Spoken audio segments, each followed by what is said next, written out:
Welcome to Transforming Work with Sophie Wade, exploring the future of work. Find out what's going on, disruptions, evolutions, opportunities, challenges, and interventions in our multi-generational distributed organizations. With a new tech and talent focus, discover what you need to know to stay upskilled and relevant and ensure your business keeps its competitive edge. Sophie investigates the promise and reality of the future of work now and as we look ahead. She interviews people who are changing work experiences and practices and shares how we can each transition smoothly and successfully to effective and more productive new ways of working. Hi. This episode is about the impact of workplace design on employee and organizational performance. As we navigate the changing reality of evolving business and work dynamics, we need to reevaluate how or if work environments are supporting employees' activities, needs, and satisfaction. What is the intended purpose of your corporate office, if you still have one? Is that being fulfilled? Are your workplaces effective as physical work environments for some, any, many, or most workers? The pandemic impacted how we relate to and understand our workplaces. There is new appreciation for spatial layouts, privacy needs, the impact of technology and hybrid work dynamics, indeed the overall functionality of all our workspaces. An evidence-based, human-centric and holistic approach is essential to support workers and business outcomes. Workspaces must cater to employees' practical needs, as well as inspire connection, foster camaraderie, and enhance overall employee experience, positively impacting their performance. The key to transforming our workplaces is the convergence of physical design, technological application, and human interaction. I am delighted to be talking with Tim Oldman, CEO of Leesman and founder of the Leesman Index, the world leader in measuring and analyzing the experiences of employees in their places of work, in their offices, their homes, and elsewhere. Tim is an expert in user experience of the built environment. He is also founder of thehybridfuture.com, a research collaboration with MIT. Hi, Tim. How are you? I'm really well. Nice to see you at last.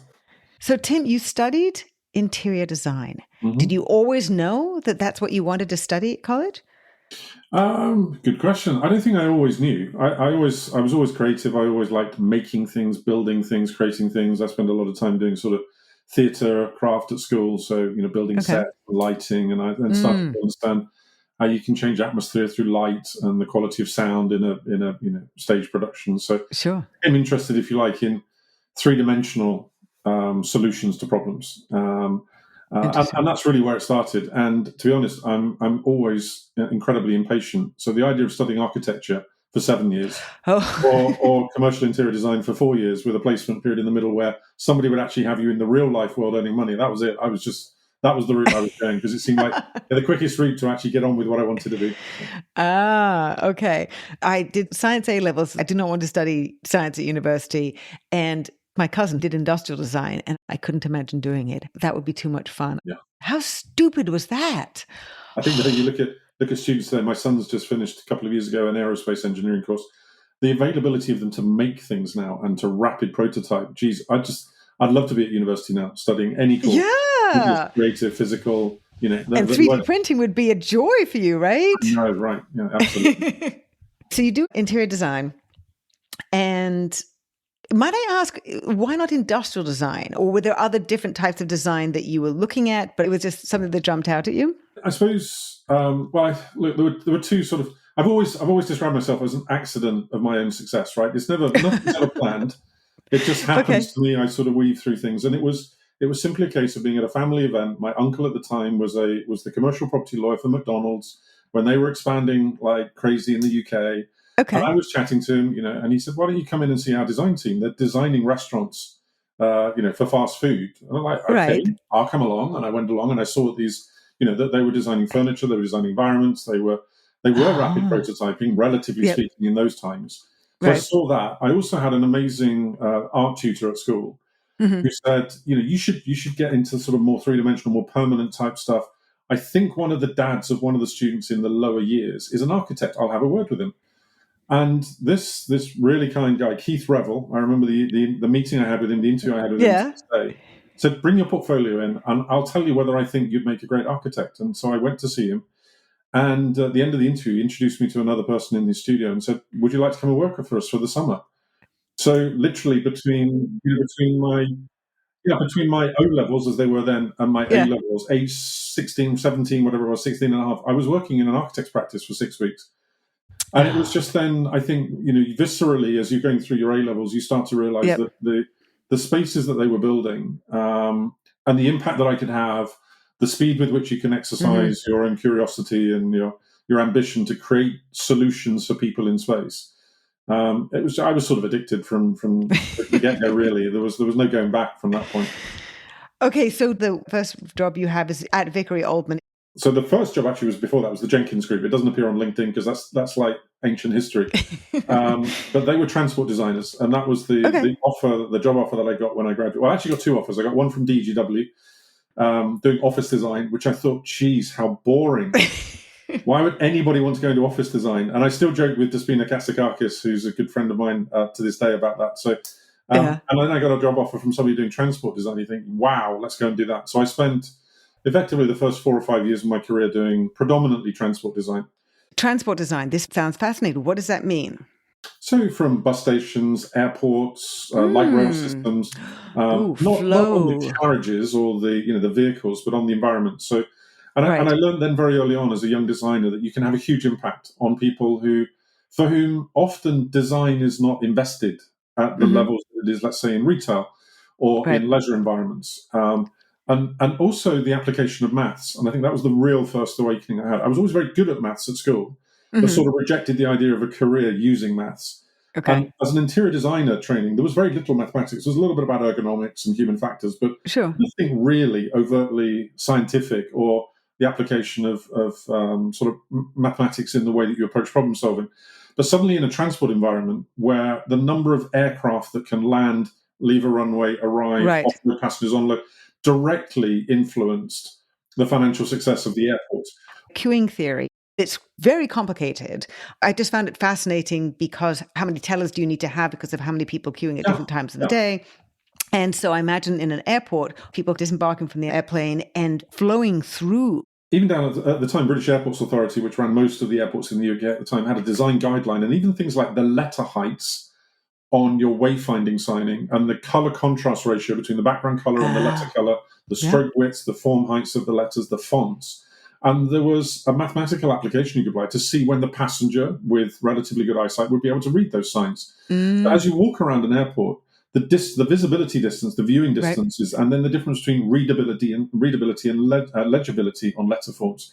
And I just became fascinated, if you like, by the science. Readability versus legibility, please. Yeah, so readability is when you recognize the outline of words. So you can you recognize a word form even before your brain has processed the letters within it. And so you can guess it, even if it's not completely legible. All right, okay.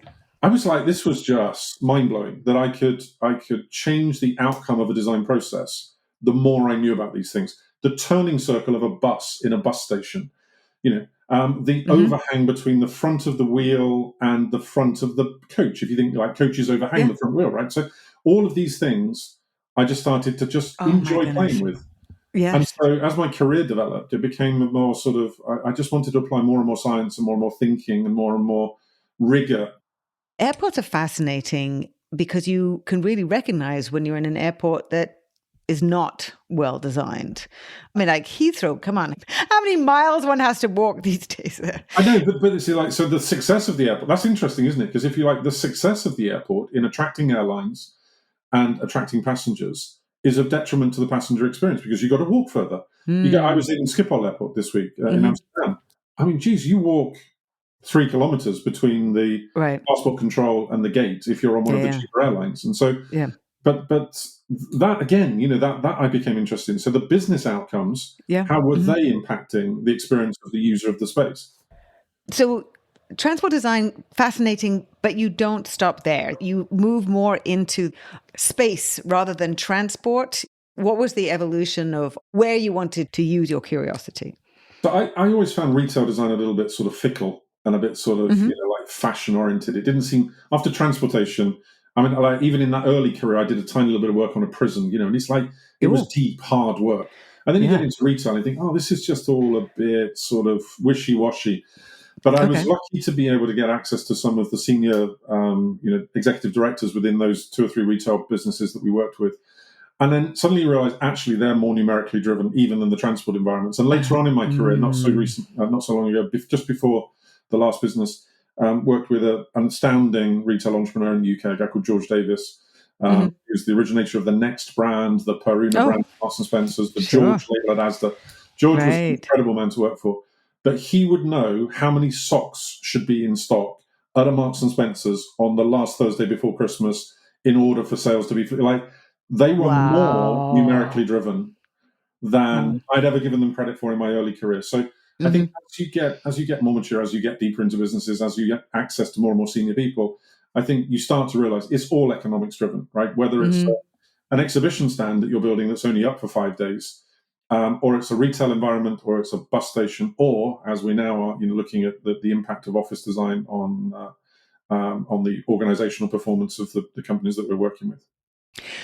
So, Tim, to the retail experience and economics, over the last 20 years, I guess, there's been a shift to recognize the shopper's experience and to experience the brand.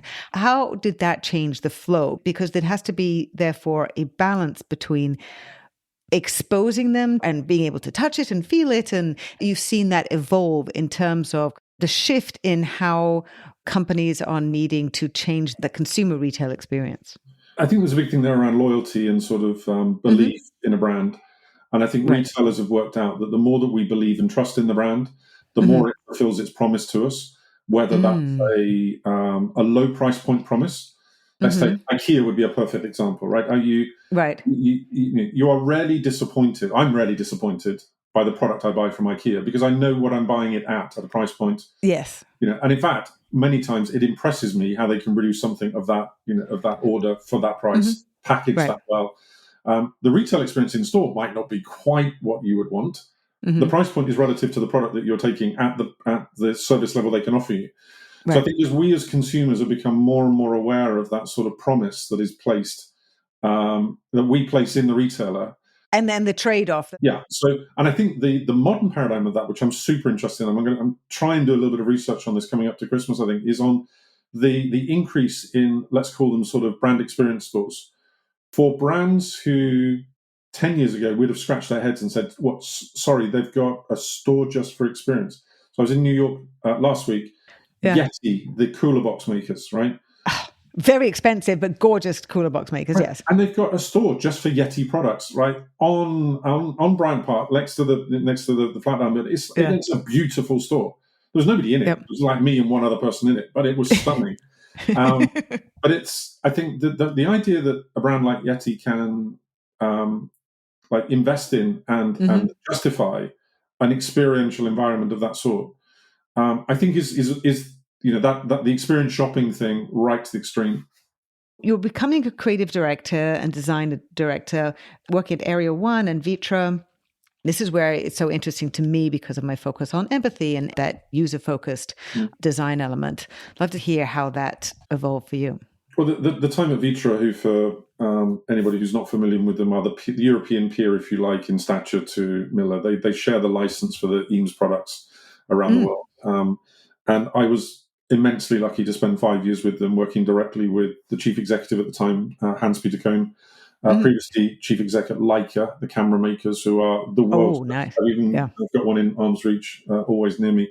Also with Rolf Fehlbaum, the son of the original founder of the business. So access to people for whom design was more than just a day job. It was just everything in their lives. And anybody who's remotely interested in design, who can be anywhere remotely near Basel, where Switzerland and France and Germany join, should go to the Vitra campus. It's still one of the most inspiring campuses anywhere in terms of its varied architecture. And certainly it's the one area where it gives Herman Miller a little bit of a kicking compared to Michigan. Whilst the design yard is incredible, what you've got in Basel is like Zaha Hadid's first building ever. These monuments of immense importance in terms of design history. And I spent 5 years working there, and it was just mind-bogglingly amazing every day at work. And when I was at the campus in Switzerland, the space that is the sort of general office space for us to use as employees was designed by one of the world's most incredible interior designers, Seville Peach, an English designer. in a 1980s wrinkly tin shed designed by Nick Grimshaw, which was incredible in terms of how it responded to a problem that Vitra had at the time to build a building very, very fast. Okay. But it was a distribution warehouse. But what Seville managed to do inside was so special and so exciting. And so, like, literally, I would leave work in a day feeling more energized than I arrived there in the morning. And I wanted to know why, fundamentally. I couldn't work it out. And that was really where the ideas behind Leesman and the idea of a measurement protocol started to seep through. What was so different about this distribution center? 1, layout. 2, how it made you feel. 3, was it about flow? What was so different? Everything that you just mentioned. Oh, like, literally, okay. it was just like, it was every one of those things on amplified, right? So, but everything from a user-centric perspective. So it wasn't the case of, as an architect, hey, how can we get more light into this space? It was a case of, as an employee, do I need more light? Where do I need more light? How might I take more light? Should their light be colored? Should it be unfiltered natural daylight penetrating in, or should it be managed and controlled in a different way? And it was almost like everything that you might want to think about as an employee using that space had been considered in a user-centric, employee-centric way that I've never seen anywhere else before. How did that manifest? What did he find was the right type of light? I'm curious in terms of how that came through. Once that research had been done, how did the distribution center change that was so fundamentally impressive? I still don't know how to sort of capture that it's like, there is no one single elixir that you can drop in and that just solves the problems. I think it's a sensitivity and a sort of like, just, you feel it here, not up here as much. I think it's just that things like, as you enter the building, the main primary circulation route is on the original sort of floor slab level, but the office area where people are working is 2 steps up. So as you're walking around, you're through the prime circulation routes, you're actually at eye level with people who are at work. So even that sort of thinking that once you're sat down at your desk, you're not somehow at a lower topography than those people are moving. So that facilitates connection and communication between people. Yes, but also maybe it's also a sense of, it's not like they're up there and I'm down here when the buzz is going on. It's like having the motorway. If you think about where freeways or motorways are built, when they can be carved into an embankment so that they're lower down than the housing or the other streets around them, then it reduces, the quiet comes down, you're containing some of the noise, you're removing the sort of visual traffic. So I think there's lots of sort of parallels that interesting. And then the ways through the space, that actually you could navigate through the space without ever being too close to somebody to be disturbing somebody's focus and concentration. Different size workstations, so there was no sort of, it wasn't one 1800 millimeter footprint across the whole space. There were many different settings, different screen heights, so that in a truly activity-based way, you could select many different settings to choose for your work typography that you were doing there in that day. I do love the fact that we are now really leaning into activity-based working because it seems like such a natural thing. So as you are absorbing the extraordinary experience that could be created with a user-centric design perspective, you then decide that this is what you want to do something with. What was your thought process coming up with the index, or was that the conclusion that you came up with, or did it have some evolution along the way? Lots of evolution. Because as soon as you say to somebody, I think I can prove this, somebody's like, you can't prove this. So there's also, like, you're met by naysayers almost every sort of step of the way. But I wanted to try and find a way of proving it, measuring it, evaluating the difference between bad, average, and good and outstanding.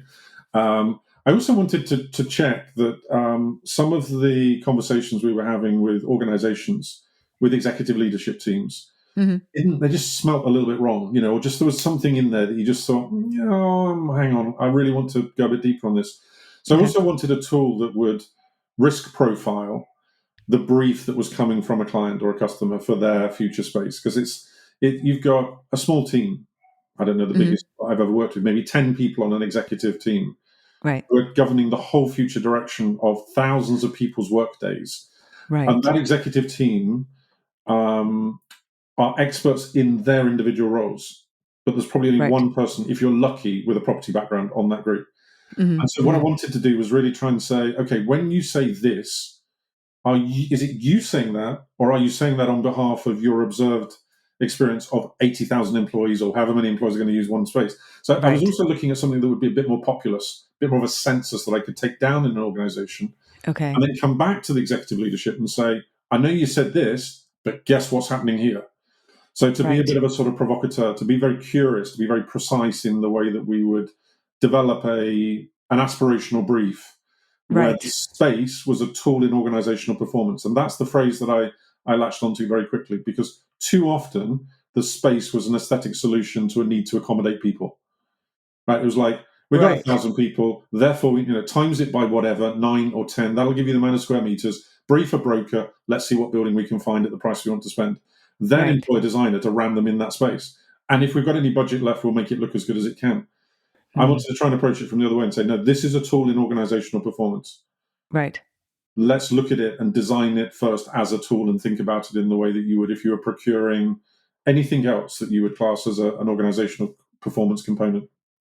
Now, we're meeting this challenge these days in terms of how people want to work. So many CEOs and senior executives do not want to hear what the employees have to say in terms of how and where they want to work. As part of those naysayers, I imagine some people who are saying it sounds great to have these metrics, but it also involves asking these employees what they want and designing for them. Was that some of the resistance that you met, or the challenge that you found as you're trying to develop this, and the acceptance of early clients in terms of actually gathering feedback from these workers? Almost the direct opposite, actually. Oh, okay. What I thought when we conceived the business and we started putting it together and taking it to market is that designers would run towards us because I could give them evidence. I could give them, factual perspectives. I could give them an absolute root cause to a problem, or the pinpoint the reasons for success. And I just believe that was our whole business plan was based on my new relationship with the wider design community. What actually happened is the design community ran for the hills because, I think generally speaking, they're not comfortable with being statistically prescribed parameters to designs. I think lots of them don't actually feel comfortable around maths, around science, around, it's many designers like me, I think you have a sort of visceral sense of what's good and what you like things and you're responsive to materials. It's like, yeah, but that material, I can give you the number for that material and I can tell you why it's not right. No, you can't. I'm a designer, right? It's an intuitive art. Yes. It's not a science. So actually, in the sort of, the first few months, I wondered whether we'd got it catastrophically wrong. Okay. And this was just going to be the worst idea ever until a friend of mine who was in the furniture industry said, no, you should meet a friend of mine who's a facility manager, facilities director, for a fast-growing international business. They've run out of space in London. They've just briefed me. They're going to take another floor. I've got to fit it out for them. Why don't you just go and see what he says? Okay. And so I took it to Hanro, who's still a good friend of ours and who still uses the tool 15 years later. Yeah. And at the end of the meeting, he said, yeah, I'll have it. And so we deployed it. And we came back with some results, 6 weeks later. And it changed the project completely in terms of how he would approach it. Because it told him things he didn't know were going on. And such as? Well, the things like the assumption was that engineers, it was a technology company, engineers that had been compressed into a small space hated it. And that therefore what they should do is create on the new floor all of the space they'd progressively robbed. So a really nice restaurant, cafe area, breakout space, meeting room. So there'd be like a fun floor and a working floor. Okay. And the engineers hated that idea. The engineers loved being together. The compression, the energy that they could viscerally feel from each other was what they enjoyed. And so it was a case of like separating things out and suddenly relaxing stuff wasn't the solution in that instance. So, and the details are almost irrelevant. The point is, it challenged the client to think more deeply about what employees felt about their spaces and about how they were working and the things that they were doing in those spaces when they came in for a day's work. And then at the results presentation, he said, actually, could you do this around all of the offices around the whole world for me? And so literally within a few months, we went from being a sort of a little design tool in London to being an international workplace experience measurement technique. And the facilities management industry then started walking towards us. Sure. And then the real estate, as the projects got bigger, it became real estate directors, global heads of real estate, global heads of employee experience, weren't many of them then, but and so it was end user clients. Right. Who started drawing you through? Yeah, and then when they took that data to their executives, you got executive leadership teams who love data and love evidence, Yes, who right. absolutely took it in and loved it. Oh, and Tim, for you, this meaningful index changed people's lives. That's great. You're not designing things anymore, though. How does that feel? Well, you say I haven't designed things. Where is it? Let me just reach and find it. Okay. I don't design physical environments, but we design our communications material, and we invest huge amounts of time in storytelling what we see in the data. Because what we also established very quickly is that whoever you're talking to, a tabular data, a chart, a graph tells a rich story. Yeah. But for a huge amount of the audience, actually telling it in words or telling it in an animated PowerPoint slide or in a short movie that you mentioned, you watched some of our content online before. Yep. The storytelling we worked out very quickly was integral in socializing the insights and the data that we found. So I still love designing, but it tends to be with my creative team in 2 dimensions now rather than in 3. Oh my God, you've gone from 3 to 2. Yeah. When you came up with the Leesman Index, why the name Leesman is one thing. And 2, it's out of 100. I did notice the scores that are on your website. Even the best one, the number 1, is 89.5. Does not seem that high. People love to be getting like 98. Yeah. So if you could describe some of the components to it, how you put together the index and all the different elements to it, because I think it's important for people to understand the multidimensionality of a working environment, or the different things that you were thinking about in terms of what is important from your experience at Vitra. And have you tweaked that index a little bit over time or over the early years? And in which case, in what ways? So the original methodology was pretty close to what you still see now. What I observed is if you think about the corporate workplace as a tool in organizational performance, you have to know what it's there to do. And in order to know what it's there to do, you have to understand what the employee is doing there. So that's the first point. Okay. I mean, that's a fundamental issue. Yeah. I don't think people have looked at it as being something that is facilitating the work. Which is really surprising if you think of all of the effort that would go into, let's say, a factory design or a production environment. I know, yes. Where every move of an engineer on a production line would be measured and monitored and sought to be improved. Right. Yet somehow in an office, we just decide whether it's an 1800 desk or it's a 16 or 1500 desk, and we throw them in as many as we can, and we buy nice chairs, and we put some screens and monitors and let people get on with it. So that was what I wanted to challenge fundamentally, is understand what an employee is doing. Yep. So the root of the study is about an activity profile. So what activities do you undertake when you come to your office? Okay. And that is rich just as one question in terms of what we can what we can extrapolate from the answers to those questions. We then ask the employee to tell us, as a result of doing those things in the office, what stuff do you need to do it? So what of the following, which of the following infrastructure items are important to you in your work, and how satisfied are you with them? So things like a chair, obviously, most people think a chair is important. A desk is obviously important to lots of people. Lighting, bathroom facilities, restaurants, canteens. It's like there's a list of about 56, 57 items that employees can just tick the ones that are important to them and then tell us how satisfied they are with them. And then right at the end of the survey, we ask them to say, and I'm sort of paraphrasing here, but having thought about your day at work in the way that you have, can you tell us what you think about the following things in relation to your workplace? So does it enable you to work productively? Are you proud of it? Do you enjoy it? Do you think it supports your organization's environmental sustainability standpoint? So a series of 10 compulsory questions. And it's those compulsory questions that we take the answers from, add those together to the activity profile, and those are the 2 things that calculate the Leesman Index score, that's 0 to 100. Okay, and I'm curious, out of those 56, 57 items, I imagine there's a confluence, maybe 20 of them or 25, or is it 30 to 35 that people generally need? You're right. There are some obvious basics that are needed by most people. So you would tend to see certain things consistently at the top of a volumetric list of analysis of needs. Right. But it's interesting to think about then some of the things that are high on the list in terms of volume of importance and impact in terms of if you get it wrong. Doesn't matter what the employee thinks about everything else. They cast you wrong on that thing. What we call our sentiment superdrivers. If somebody's dissatisfied with bathrooms, we know they're going to be dissatisfied with lots of other things. What are a couple of examples of sentiment superdrivers? Love that term. It's there's a link on the website which has got the full map. It's quite a complicated piece of mathematics to understand, but it's if you think about Well, the number one sentiment superdriver for what you do in the office is individual focused work, desk based, right? So if you fail on that as an employer, if your workplace fails to support it, everything else that you do is almost pointless.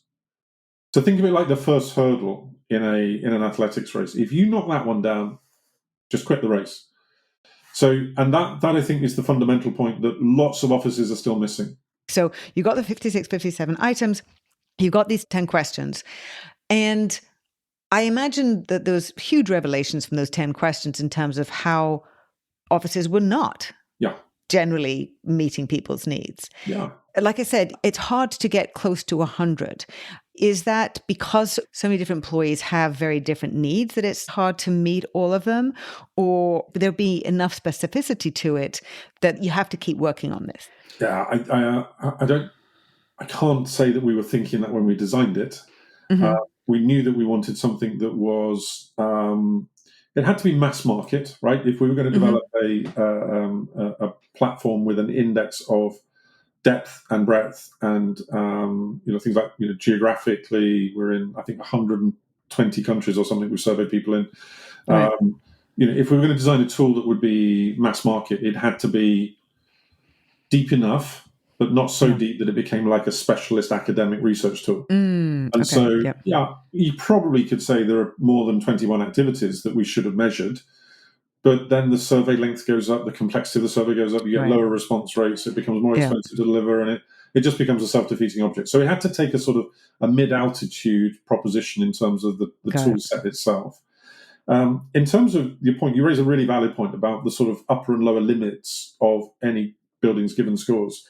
There are buildings that can get higher scores, but the numbers for our Leesman Plus group of buildings, which are our highest performance elite workplaces, are based on a sort of statistical robustness to the score. So sometimes we will get higher scoring buildings, but they don't quite qualify for our Leesman Plus endorsement, little posse badge and a little trophy and stuff that we get. And a bit of research that we do around how those buildings specifically have delivered success. So, but you're right, somewhere between the 90s and the 30s is the sort of top to bottom extremities for most organizations. At the top, I think what it's telling us, to answer your question at last in my ramble, is that I think the bigger a workplace gets, the harder it is to satisfy everybody. Because the more people are in it, the more variability there is in the work that they do and their personalities and their size and their demeanor and all the other things that make us different and individual human beings. And, let's face it, there's always somebody, however you design an office, who's nearer the corridor. It's like an airplane. Yes. You're going to fill an airplane, somebody's going to have the aisle seat, right? And there's somebody in the middle seat. Not everybody can get the window seat if they want it. Is that sentiment superdriver about the individual focus work, now thinking about the pandemic, is that the key thing that you believe is behind the great quote that I saw in your video, which said, after asking over 1 million employees, quote, the average home supports the average employee better than the average office. Mic drop. I mean, that's huge. Yeah. Is that because of the importance of I need a place and a space to do my focused work? I think the root cause is difficult to put one finger on. But I think we have to accept that it's an abject failure in the design of workplaces to understand what employees are doing there. If a space designed for living can support you better than a space designed for working, we have to accept it's wrong. We have to accept something is, from a product solution perspective, the office it had a new comparator, if you like. The employee had something else to benchmark itself against.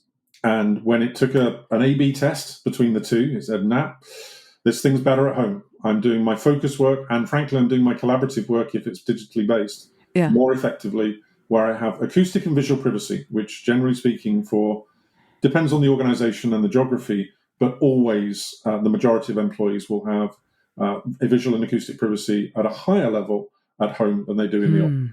That's the root cause there. It's that sort of, it's that thing. It's not saying that's a particular piece of physicality or it's a particular failure. It's like, that's the root cause fundamentally. Got it.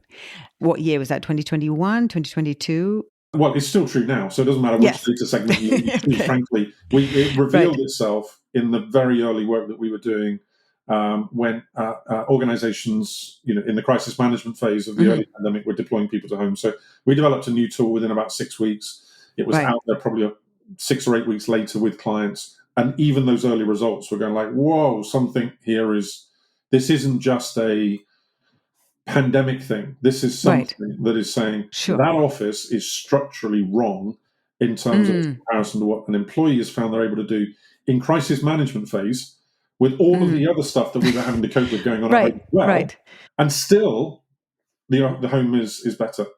How did that then change at least the story, perhaps, not necessarily anything to do with the index, even the urgency with which you speaking to organizations? If you want people to be coming into the office, if you want them to be supporting your employees, if you want to change that office so it is actually helping people work more effectively, because if you're trying to pull them back into a place that is not helping them, it is so illogical to try and get them back in.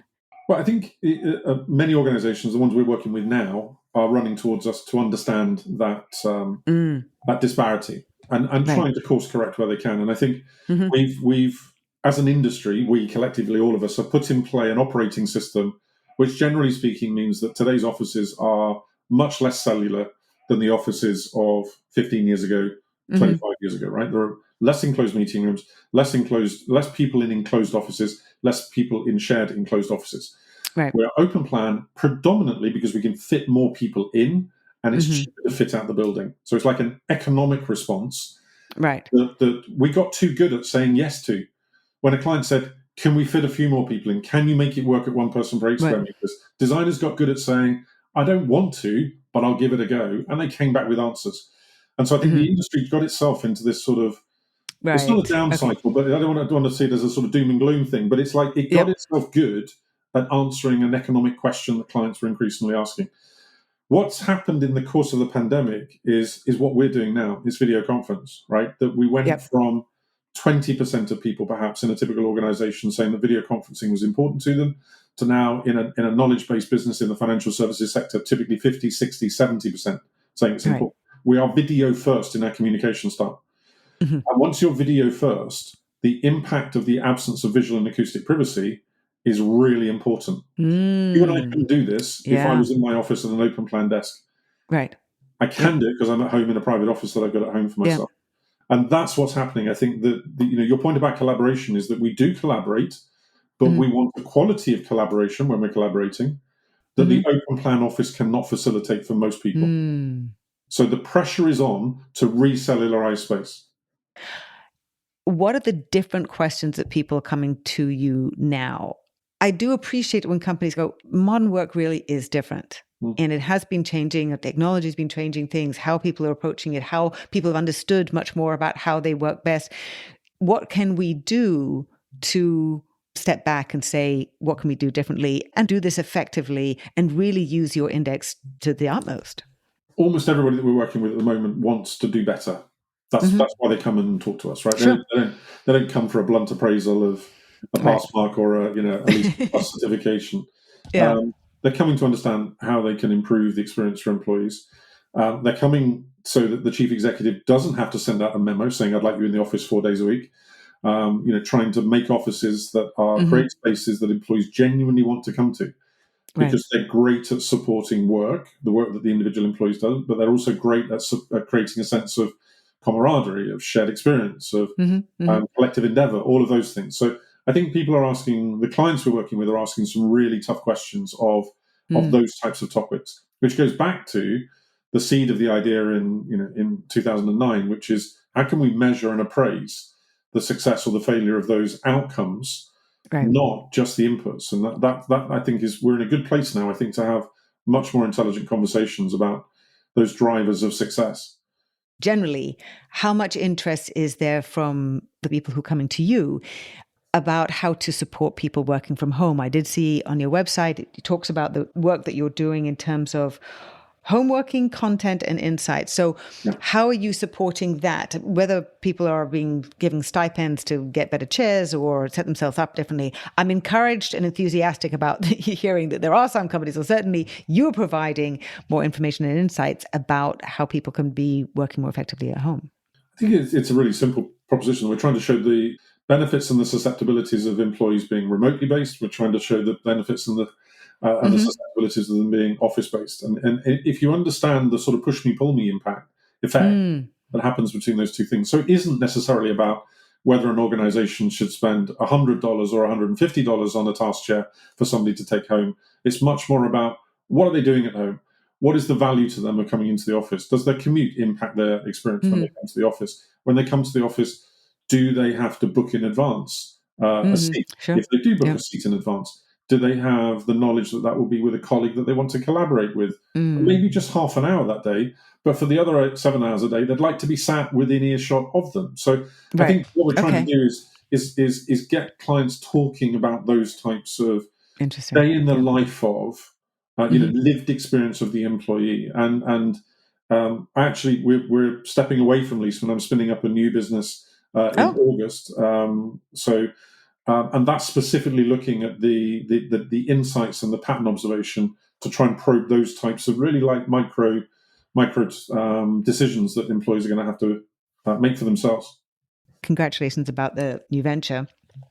In terms of the how of work, I don't find that most companies are focused enough on this. We are working in very different ways. And with the integration of lots more technology during the pandemic, yes, with another boost with AI, how the design, the processes, the systems-wide changes that mean we need to be thinking much more deliberately about how we're working and how we're interacting with each other and where people are and all that kind of stuff. Is this new venture part of it in terms of the design of work to be part of that process? Because that is an important piece of it. Yeah, it's all of those things and more probably in terms of the simple thing, the food and beverage offer will change how productive somebody is. So trying to create linkages where perhaps historically people have not wanted to observe a linkage, they haven't felt the appetite to do it. Thinking about the commute is a good example. Like there's been lots of talk about the commute, hasn't there, about some disincentive to visit offices. But some work that our lead academic, Dr. Peggy Roth, did found very, very clearly that somebody who commutes to an office that doesn't support them, even a 15-minute commute, and they will report that the commute is not favourable. But somebody who's coming to an outstanding office might commute for an hour or an hour and a half and not be critical of the commute. So the experience that's available to them at the end directly infects your tolerance for the bit that's outside of the experience. And so, those are the types of things that our new business is going to be working with organizations on. Things like the metadata behind Zoom. Just understanding how many people are going to an office, joining a meeting where there's 6 people in the meeting, but they're all doing it from their desks when there's a meeting room for 6 people just around the corner with great food and beverage and also audio-visual facilities in it. So it's like looking at behavioral challenges. I think we did something really interesting in pandemic, which is that we all recognized in all of our knowledge roles that we had to really optimize our days. We had to pack as much in our day as we could because everything economically was looking on the knife edge. And so we developed a new behavior, which is almost like Jenga in reverse, right? You look at your Outlook schedule and you stuff as many blocks in it as you can in terms of interactions with other people with no interstitial periods to move around. Whereas in the old days, if we were trying to have an effective day in the office, we would leave 15 minutes, we'd leave an hour and a half for lunch to go out with a colleague. And you had gaps in a day that, I guess, in a really clinical way, don't look that productive. But they're the 15 minutes before of gathering into a meeting when you're making tea with each other, you're talking about the kids at school or the whatever you did at the weekend or the football results, and you're developing a sort of a proximity intellectually to that colleague before a Zoom camera switches on, which is what happens to us at home now. But we've gone back to office with that COVID behaviour in terms of how we manage and block book our days. And I think that's one thing that we've got to all address and get back to a sort of new normal of the difference between remote behaviour and in-person, in-office behaviour. I wouldn't necessarily say it's actually particularly different. I think there's an increasing focus on meetings and making sure that we're reducing the amount of meetings and we're focusing on asynchronous behavior and what doesn't have to be done synchronously. I do think that if anybody is patching into a meeting, if it's a hybrid meeting, that everybody should best be in their offices and not actually around the table. I do very much believe in that. Because otherwise you get the side conversations and those are always exclusive. Telecommuting, was happening for a long time before. And now it's done at a much, much greater level. Now it's in the States, it's leveled off. I think 29% of companies are doing hybrid. And hybrid isn't easy to get right. Are there other things that you have seen in terms of how it has changed the dynamic for how companies are thinking about their workspaces, working with employees, listening to employees? Has it increased their listening and recognizing how much more important people are, the greater pressures on us to be working more effectively? How is that affecting how people are looking at this, executives and people who are focused on facilities? I think there's a new open-mindedness to new solutions, and new solutions aren't that different to the old solutions, but there's very different ingredients to come out with something that's a little bit different. I think there is a genuine flight to quality.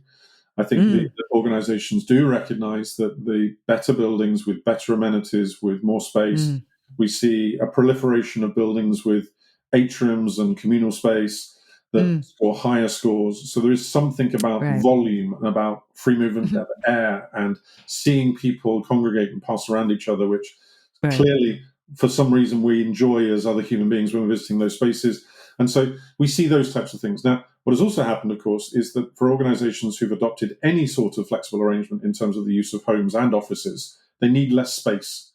And I haven't got the latest results in front of me, but the last time I looked, up to 30% of the organizations that we talk to are still on a pathway to reducing their total occupant footprint. But many of them, intelligently, as they reduce their footprints, are holding back some of those immediate savings on headline rent and reinvesting them in higher amenity space, higher quality space. And by far and away, the best example, the best case study, which will be written up by many academics at some stage in the future, is the journey that Standard Chartered Bank, predominantly Southeast Asian based, went through, which was, their little tabloid headline, like our one about the home is better than the office for pretty much everybody, is twice the experience, but in half the space. So within the early days of the pandemic, they recognized the way that the direction of travel, and they were very clear with employees. And they said, this is our hypothesis. We're going to test it up to 2025. And that is that we will have significantly less space, but the space we make available to you will be significantly better than it is today. They set out on a path to do it, and they absolutely smashed it, almost to the point they've got it so good that more people are coming to the office than they thought would come to the office. They might actually have to go a little bit back on the half bit. So it might be a little bit less than half the space. They got a raft of buildings. They have heaps of buildings at the top end. They've done incredible jobs. But I think when you are transparent and you're clear to the employee, that's one of the first tricks, I think. So, and to get senior sponsorship. So Bill Winters, the chief executive, Tanuj Kapilswamy, the head of people, came out with the property team, effectively in front of the property team, with a property story. I think that's the other thing that's happened, isn't it? Suddenly we've got chief executives talking property things. Whereas pre-pandemic, the property story would be the back pages of a facility management journal or the estates gazette, right? So suddenly executive leadership teams are happy and they understand some of the high-level language of property. Those who put themselves in front of their audiences and they're really clear and they explain why are doing an amazing job of communicating the role of space in organizational performance and their belief and their dreams. And every one of them has a different belief set. So that lived experience is different for every employee within those organizations. But Standard Chartered absolutely smashed it. And that makes it very interesting for you. For my first book, as well as my second book, I talk about the combination of FM, HR, and IT. Those three need to be working together. And it's great to hear when they are, because it's so critical for everybody. So, Tim, a question that I understand is part of the Leesman Index field of questions, the role of the office. Please expand upon that. Yeah. Well, we've got to go right back, right? And just ask the most basic, the most fundamental questions. So I love nothing more than to get an executive leadership together in a room and just say, why do you need offices? And just watch as they all look at each other and go, what, is this guy mad? What is he thinking? He's here as a workplace guy and he's asking us why we need offices. They're like, no, just tell me, because for 6 months during the pandemic, you didn't need them and your business is still here. So now I want you to think of me like I'm an investor in your business. And I want you to justify and tell me exactly why you need offices. And that's really where the journey starts. That's most exciting with most organizations now, because once they start debating and then hopefully start articulating and then synthesizing eventually into a sort of single line statement. What we do over about 3 hours is try and get down to a sentence that's short enough that the FM team can wear it on the sleeves of their t-shirts. That's the sort of playful way we approach it. Oh, Because I love then that. if the FM teams know why the organization's got an office, Right. and that's being projected to the employees because it's embroidered on the t-shirts of the FM team, everybody understands why it's there and what they're doing and their role in that sort of outcome. So I don't care whether it's to be productive, to sell more stuff, to make more stuff, to be more innovative. I don't care what the answer is, and everyone will have a different answer. But we must have an answer. Otherwise, if you're briefing a design team, the design team see it as a nice opportunity to experiment and spend the client's money on the next exciting adventure. Or a developer sees it as a way of selling them some space. I want to get away from that sort of downstream supply chain and go right back to the source of the stream and say, why do you need it? I know that requires a bunch of facilitation from you to get people to see beyond the resistance they have to whether it's the long lease agreements, there are sunk costs, and often they don't want to articulate that because this is deep psychology stuff. This is not easy to admit. You're right. And I think for executive leadership teams who've been told there's only one way up until March 2020, there was one, whatever you want to call it, there was one imprint, wasn't there, for how you ran a knowledge business. You hired a whole load of people, you put them in space, and there were a few mavericks who did remote only or remote first before. But generally speaking, if you had people, you had to ram them into a box in a nice location of a reasonable quality, provide them with some tea and coffee and some nice furniture, and they did what you employed them to do. And there you're good. Yeah, exactly, you're good. But we proved that wasn't the only way of doing it. And so now I want to know what it is that first and foremost is the non-negotiable outcome of the reason to have the space. And let's start the business brief from there. And it takes a lot of facilitation to get a starchy, rigid board of people to a conclusion.